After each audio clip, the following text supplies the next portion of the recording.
បែងដងសុរងថាពេលណាខ្ញុំវាធូ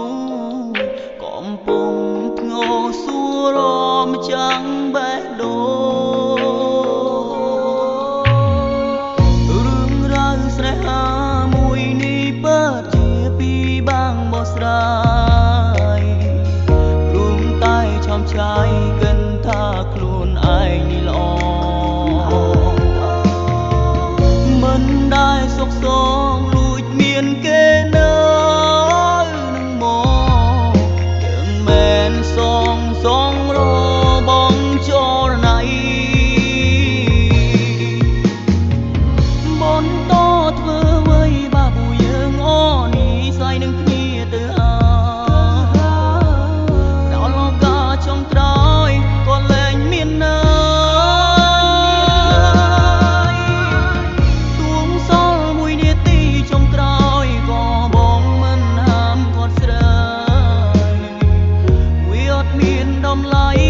សម្រាប់បងទេ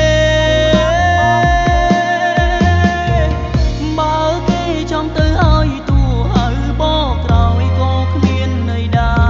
រយើងដល់លែងគេឲ្យគេមានក្តីសោកនឹងអ្នកថ្មីប៉ុន្តែទៅតាមកម្មចរព្រោះថាយើងអនិស័យបងដល់លែងថ្លៃមានក្តីសោកចោ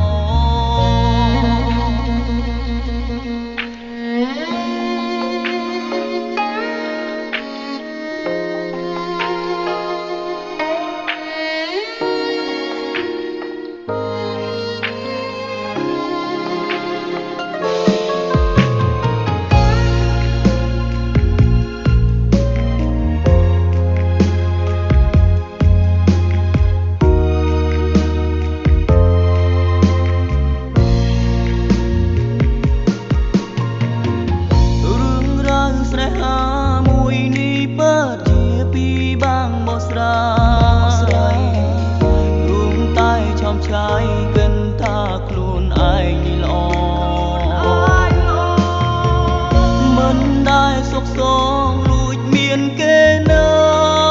នឹងមកយើងមិនសងរបងចរណៃបន្តធ្វើអ្វីបាបយើងអូនេះស្អីនឹងគ្នាទៅដល់លោកកាចុងក្រោយក៏លែងមាននៅទួងសល់មួយនាទីចុងក្រោយក៏បងមិនហាមគាត់ស្រើវាអត់មានតម្លៃសម្រាប់បងទេចង់ទៅឲ្យទូហៅបកក្រោយក៏គ្មានន័យដែរ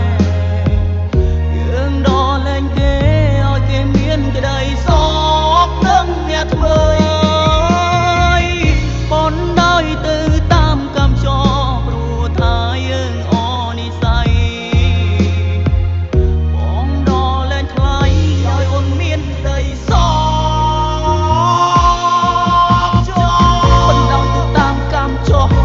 បន្ទោសព្រេងវាសនាព្រោះថាពួកយើងនេះបែកគ្នាក៏គេនោះបានគាត់ទុកត្រាបងដោះលែងឲ្យគេបងគិតថាគេនោះអស់ចាអាចចោះអូនចេញពីរូបបងព្រោះដឹងថាបងជាសង្សារហត់នេះឈឺហត់នេះចើខ្ញុំអត់នឹងកើតតែរាល់ថ្ងៃមនុស្សល្អប្រពន្ធបងតែនឹកតែគេនោះលួចមានថ្មីអាហោសកម្មមហាមួយនេះទៅឲ្យអាប្រុសជន់ទី